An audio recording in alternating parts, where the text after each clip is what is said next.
Having fought so hard to get back to 2-2, just how disappointing is it to come away with nothing in the end? Very disappointed. And yeah, last minute of the game, very tough to take. But like you said, we worked very hard second half, especially to get back in the game. And obviously at times we were open as well, obviously on the counter, because we're trying to push for the winner. But yeah, to concede that late is very disappointing. You look to be venting frustrations with the officials at the end there. What was being said? Obviously, what I felt on that pitch was that was clearly blocked. But obviously, the ref and the VAR don't give it, and that's something we didn't have to accept. But in my opinion, I was blocked. But listen, I can stand here and say, should it not be given, but it is given, and it is what it is. I suppose whilst there was a huge positive that you did manage to come back to 2-2, ultimately, I suppose you'll reflect that you gave yourselves too much to do at 2-0 down. How do you make sense of that 7 minutes where Bournemouth went 2 ahead? Well, the first goal, I think it was a difficult ball to judge during the circumstances. The wind was very tricky. I think you saw it, especially when we played long balls on their side. And it was very difficult to judge. So to concede that one is obviously it's not an issue, but obviously it doesn't, because I think we controlled the game quite well before that. And then obviously when we were with 10 men, you can argue that you have to maybe kick the ball out or not. But yeah, to concede that 2 goals in short period is obviously not good at all.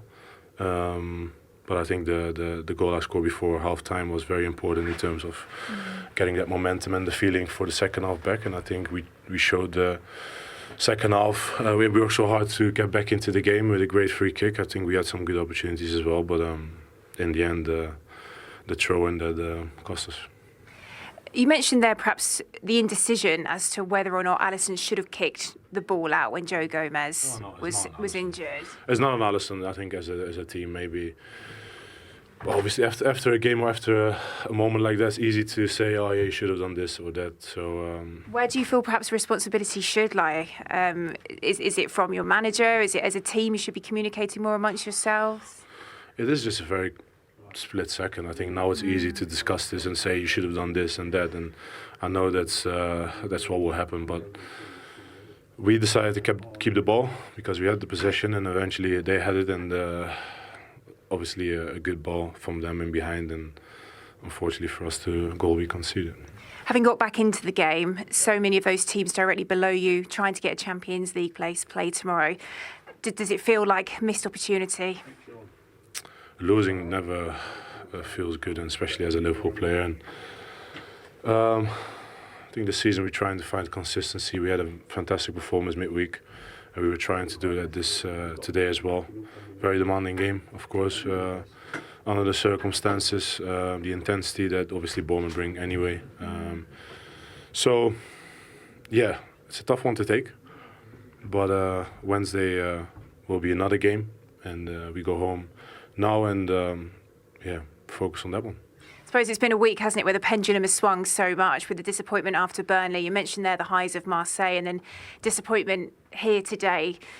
Is it testing you as a group, that sort of togetherness, keeping in the right direction? Well, I don't think there's any question about our togetherness, but the consistency that we're looking for, that's something still need to be found, and that's the reality. I think there was a lot of praise of our performances and a lot of individual praises, and we know how it works. And 3 days later, you lose a game like we did today, and then the other side of the world comes out. So that's something we have to deal with. But we want to perform, we want to win games, and today it didn't happen, unfortunately. Appreciate your time. Thank you. Thank you very much. So yeah, just confirming what we thought there, Michael. He felt like he was blocked, but he's quite reflective and he said they did well to get back into it and it wasn't given, so they've just got to move on from it. Yeah, exactly. I think I'm not sure a block. Was there a little left arm shove or just almost a shoulder bargey shove? Listen, I want Liverpool to win the game. I'll find any reason to try to rule that one out. However, I have to agree with Tim. If that was the other way round, I'd be absolutely livid if a foul was given against Liverpool for that. Yeah. I don't think there's enough there to give a foul. And I think, of course, there's frustration, and you will always look to a reason why it shouldn't have been given. And I think Liverpool are trying to do that. There was contact, there was a little shove. Was it enough? I don't think so. It was a frustrating game, and I think that Liverpool have got to blame themselves from the first half's point of view. To go 2-0 down and it's a mental thing with Liverpool. They've shown that they can do it. They've shown they can get back in the game. They've shown that they've got the energy and the skill and the appetite and everything else. Why would it take you sort of 46, 47 minutes to show any form of fight when you're 2-0 down? So that's the frustrating thing that I'll take out of this game. Michael, it's very easy to manage the game in hindsight, but I was so surprised when Ekitike wasn't starting the game. I think he's been in good form, but not only that, I think he sets the press off for them. He gets to the defenders. They've got good players. Unless he can use that ball, it's like leaving a quarterback without no pressure on him. He can find a pass. That's exactly what he did for the first goal. He had a world of space out there. I am so surprised, not only for his attacking prowess, but the way he triggers the press Ekitike, that he wasn't starting. And like I say, it's very easy in hindsight to manage any. I've never lost a game in hindsight, but I would just say it was a massive surprise. And we said it before the game that why is this boy not playing? You know, it worked so well against Marseille with Mo Salah and Ekitike, and he leaves him out today for Gakpo. I was surprised, not only on the attacking side, but obviously what he gives them without the ball. I think he's become so important now. And obviously he was coming back from injury. So he was injured, he came back, and then they played him a little bit too much, probably, in hindsight, and he had a hamstring injury. Then they've brought him back again, and he's played 80-odd minutes, 79 minutes, I think it was, against Marseille. They're probably thinking, start him again. I mean, I don't know what you'd do as a manager. Do you start him and just play him an hour? Do you manage his minutes in a certain way? Because he is that important. And obviously with Isak being out for the season, basically now, you know, they're probably trying to wrap. Well, the managers probably thought they could have done without him today and won the game without him, because Cody Gakpo's at Bournemouth, he's wearing the armband, he's the captain of the side, he's the best player, he plays every single week. So there's still quality, and they should have won the game, irrespective of who the personnel was. But I just think, like I say, easy in hindsight, but I would have certainly... He's playing well at the moment. I would have talked to the player. Perhaps he would have said to the manager, which we don't know, I need a rest. If you need a rest and you're listening to the player and you don't overrule him... Have you ever heard of any player go? Never. Never. I've had it before, yeah. Someone's not when I played. played. I think I need a rest. Yeah. Oh yeah, and don't Imagine saying believe that me. to Tim, what Tim would believe say me, they back. got a long rest. Long one. But the thing for Liverpool is too right. they can't really afford to rest him because he's in such good form. And we saw the table before. Manchester United are just a point behind them now. In the race for Champions League football, Liverpool aren't having a good season. No. They can't afford to rest them for any game, Bournemouth away being another they can't. No, I make you right. I think Xabi Alonso is getting stretched off as we speak. You know, he'll be stretching his hamstrings, he'll be ready for the hold on. This might be this, because this carries on. It cannot. I don't think Liverpool will sack. I don't think they sack managers who win the Premier League. I'm not saying they should, but the pressure's on this man now. It really is. I feel I've seen his interviews over the last month or so. He's been prickly, even though the results have been picked up. You know, and he's dealt with the Mo Salah thing very, very well. Mo's come back now. He's put him in the side. He was very poor today. Let's have it right. Mo Salah was poor. If he was going to make a change, maybe Mo might have to come off the pitch. He's the manager. He makes them tough calls. He's made it today, and he's got it wrong, you'd have to say. And now the pressure's going to be mounting on him because there's someone on the market called Xabi Alonso who managed... He's done brilliant in Germany.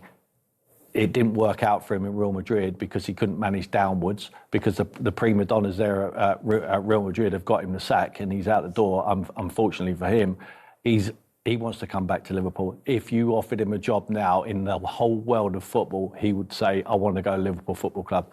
If the manager continues to struggle, then there might be a decision to be made. But I don't think it's going to happen this season. Yeah, they have won in the FA Cup. They had a big win in the Champions League in midweek as well. But it is no league victory in 2026. We were discussing just as Bournemouth scored, was it going to be 5 draws in a row for Liverpool? No, it was 4 draws.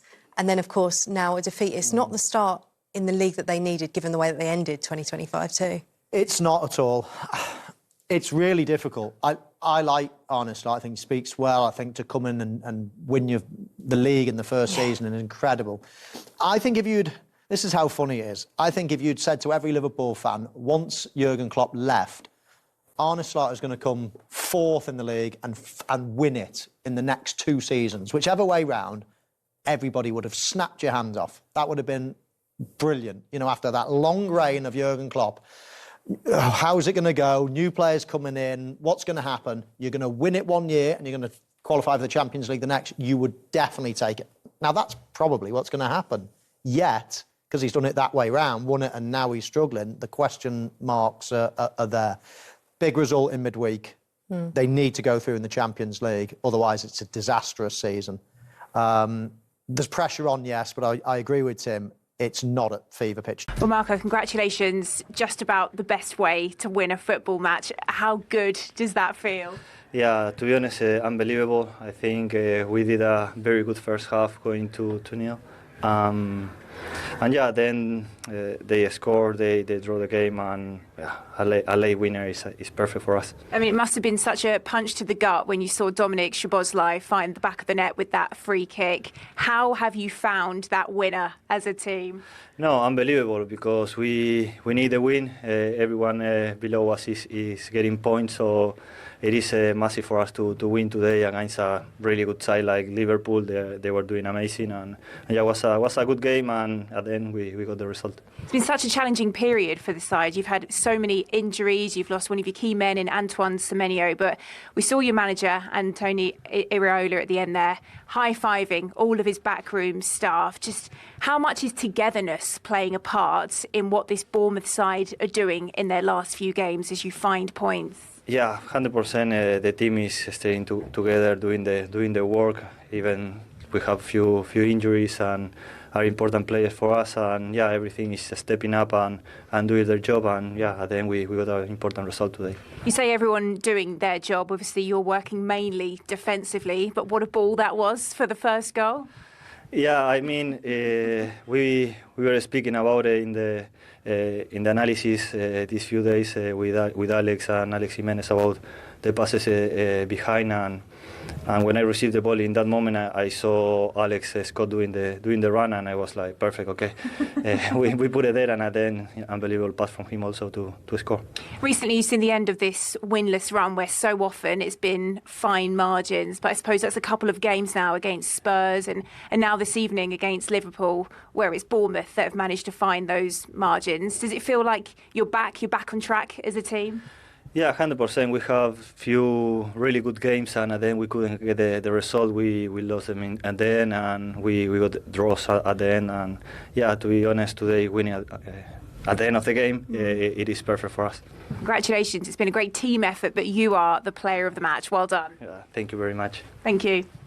Yeah, what a season Marcos Senesi has been having for Bournemouth, and a brilliant ball for Bournemouth's first goal. It feels like an age ago now. Let's actually focus on the goal that won it for them in the end, Michael. From a Liverpool point of view, the worst way to lose a game, but for Bournemouth, there's not really much better way to win one, is there?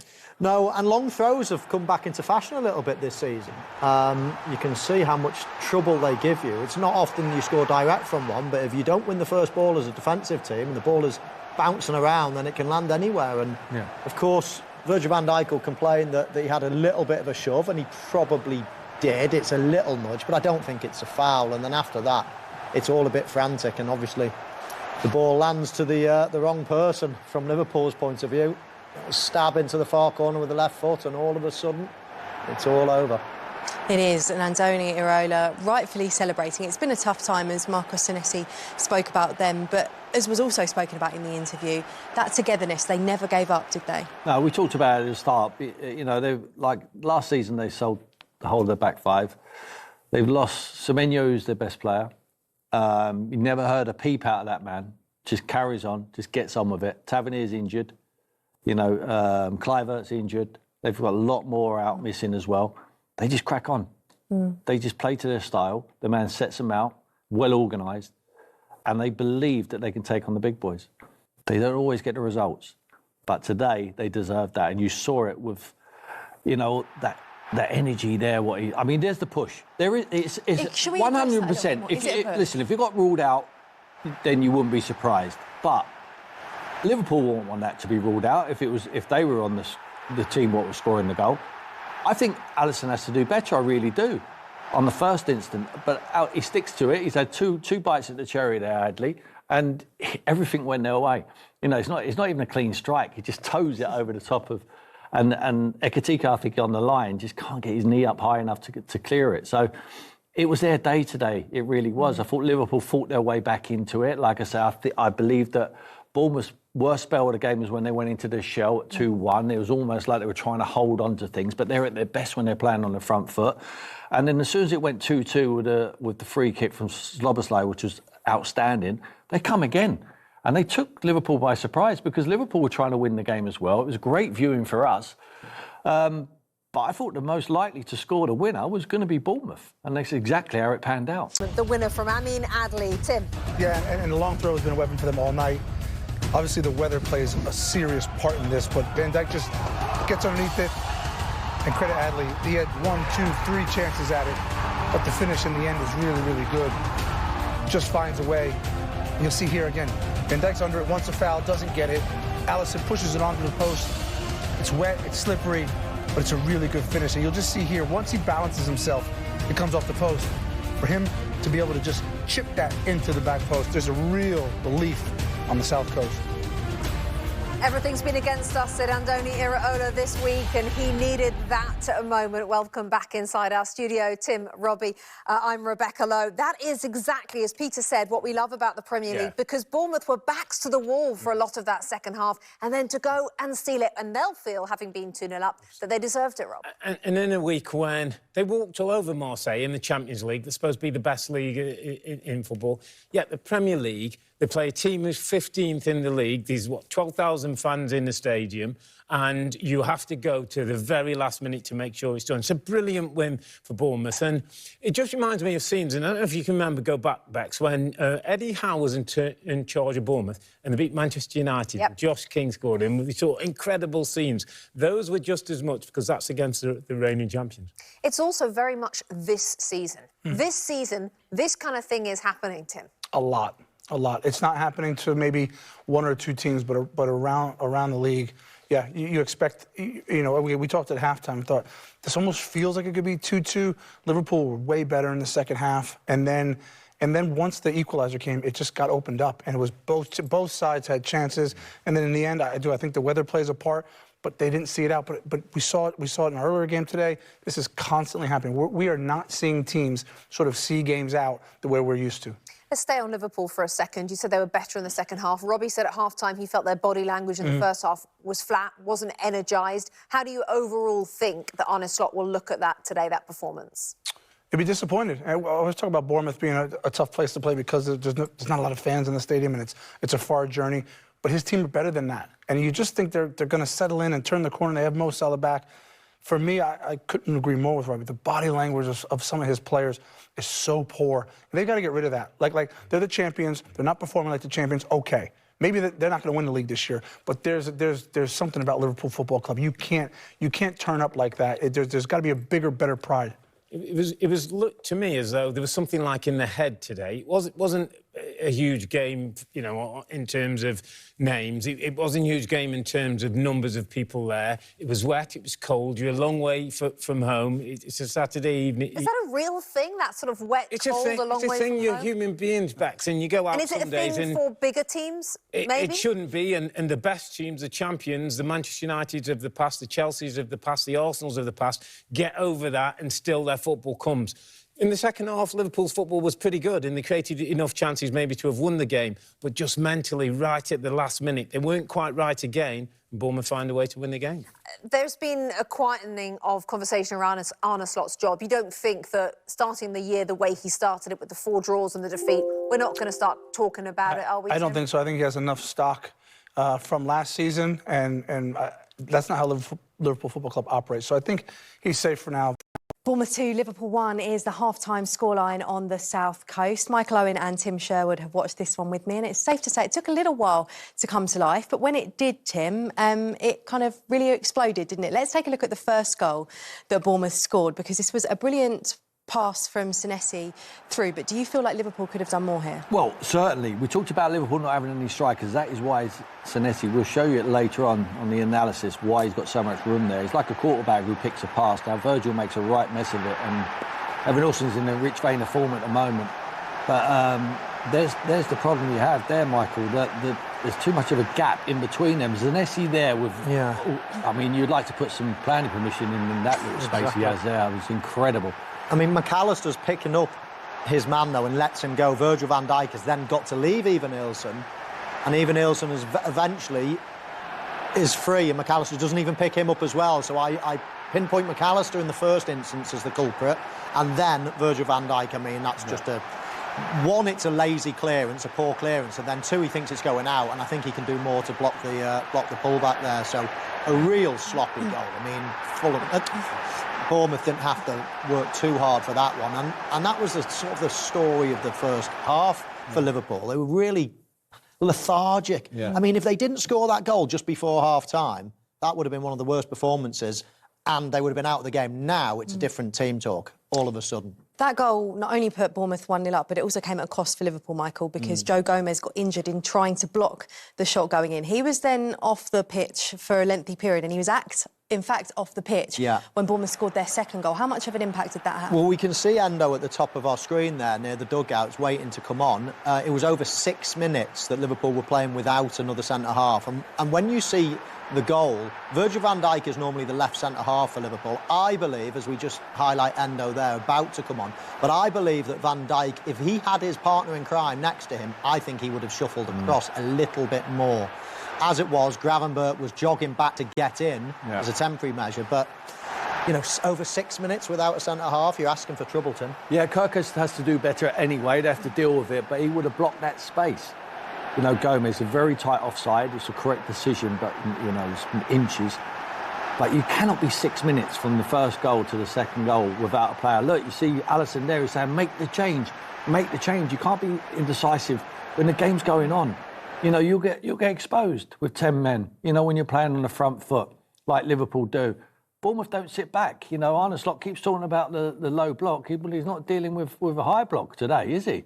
You know, they need to do better, but they need to put pressure on the deliverer of the ball. If they stop it at source, then they haven't got to worry about defensively too much. They need to get Ekitike on, and if it's not a personnel change, they need to get some pressure on the deliverers of the ball forward from Bournemouth. Well, as you said, Michael, Liverpool were looking pretty glum as we're going into the break. But Virgil van Dijk did pull one back just on the stroke of half-time from a corner. Not something that we see too often from Liverpool. Yeah, you sound as surprised as myself, Kelly. I mean, they don't often score corners. They don't often score from set pieces. But this could be a game changer. I mean, it's a nice ball with plenty of pace. I mean, Virgil van Dijk does really well to get across his man. It's a little bit lucky. It comes off his shoulder blade. It's not what you're attempting to do. He just got to try to get a glance on it, and often you miss the glance and it hits your shoulder. So a little bit of luck, but a good run and a good delivery, and all of a sudden, as I say, that could be a game changer. At 2-0 down, there's objects flying in that dressing room. At 2-1, with a bit of momentum, with Ekitike sat there raring to go, all of a sudden, as I say, game on. Tim, it does feel like we should maybe pay a little bit of tribute to Bournemouth, because did they really recognise and expose Liverpool's weaknesses in that first half? They did. I keep talking about the Arne Slot keeps talking about the low block, but they're not saying, "Oh, we're going to play." This is our identity. Areola plays like this. We're going to play on the front foot. We're going to open the pitch up when we got the ball, and we're going to try and get the ball back when we haven't got it. They do a brilliant job with limited resources. OK, well... Bournemouth, with one win in their last 14 games in all competitions, lead Liverpool by 2-1. All very straightforward at the beginning, but it was a mistake from Virgil van Dijk that led to Bournemouth's opener. Yeah, so against the run of play, I think Liverpool were the better side in the opening 20 minutes or so, but this is just a long ball forward by Senesi. I do think the ball gets caught in the wind, but nonetheless, it's really poor from Virgil van Dijk. Everybody knows as a defender that prerogative is to defend first in this situation. You can see here Bournemouth squeezing up, the Liverpool backline squeezing up, and Senesi's just played this over the top to Alex Scott, who made a good forward run, and he just keeps it alive. The intensity, the industry of those two midfielders for Bournemouth has been a big feature of what they do, and Alex Scott gets his luck here, but nonetheless, Virgil van Dijk will be the first person to admit he has to just clear that ball. Excellent finish from Evan-Nilsson. So Joe Gomez collides with Alisson Kelly, there, and you can see that he's injured. And at this point, when he bumps into Alisson, the injury is severe enough that he has to go off for for treatment. Absolutely. You can tell that it's a bad collision, obviously, with Joe Gomez's history with injuries. Then you get 7 minutes to make a substitution. This is one opportunity. This is a free kick. Endo comes on. He's obviously not ready at this minute. I've no idea why. You're now playing with 10 men. Arne Slot, his staff must be thinking, we've got to make a change. We've got to make a change because we don't want to concede another goal. They're telling him what to do. Just get him on the pitch. Don't worry about giving him all that information right now. You can concede a goal. Joe Gomez is in big problems. That was 2 minutes. They still wait 7 minutes. It's difficult. Even Alisson, could he kick it out of play? Anything just to make this substitution happen. They get him on too late, and obviously they can see him there. Watch Arne Slot at the bottom left-hand side of your screen. He wants that ball. Kick it out of play. Kick it out of play. He obviously doesn't see it. So you're 1-0. They don't get him on in time, and then they concede another goal. It's almost amateurish. That cannot happen. You've got to make the decisions. These are the details that can cost you a game. He wants the ball played out of play. But I think it's got to be a collective. Endo should be ready. The manager should be, and his staff should be saying to him, don't worry about giving him all those fine details. Get him on the pitch. We can tell him when it matters. This is needs must. And then obviously Bournemouth do really well. They create himself a good situation. Hill gets the ball there. You can see good movement with Scott. He pushes onto that final third there. Great pass inside. Kirkez, who gets caught really poorly. Those two have had a really good battle. Jimenez, you can see him. He doesn't see it. Virgil van Dijk keeps him on side number 4. He doesn't anticipate it. Jimenez gets in. He's quick. He's sharp. Goes through the goalkeeper's legs. 2-0 down. Both faults of Liverpool, really. Virgil van Dijk is so... I wouldn't even say it's uncharacteristic at the moment. He's making those errors too readily. But they've got themselves back in this game somehow with a set piece. There's a mismatch with Bournemouth and Liverpool. Bournemouth are a small side. They haven't got really players that can... Senesi and Hill, probably the only two that you'd say 6 foot and above. So from that perspective, that's where Liverpool are going to get success in this match. Hold fire on that for just a second, because we will see that goal from Virgil van Dijk. But within 30